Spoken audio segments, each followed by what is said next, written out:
Operation સિંદૂરનો ચહેરો બની ગુજરાતની દીકરી બની કર્નલ સોફિયા કુરેશી।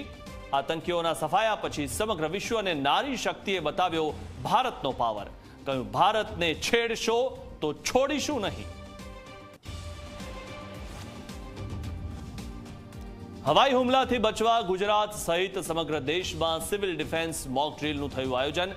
ગુજરાતના 19 સ્થળોએ રાહત બચાવ માટેની અપાઈ તાલીમ।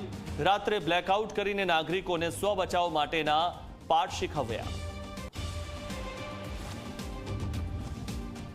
ભારત પાકિસ્તાન તણાવ વચ્ચે ગુજરાતમાં પોલીસ કર્મીઓની રજાઓ કરાઈ રદ। જે પોલીસ કર્મી કે પોલીસ અધિકારીઓ રજા પર હતા તેમને પાછા બોલાવાયા।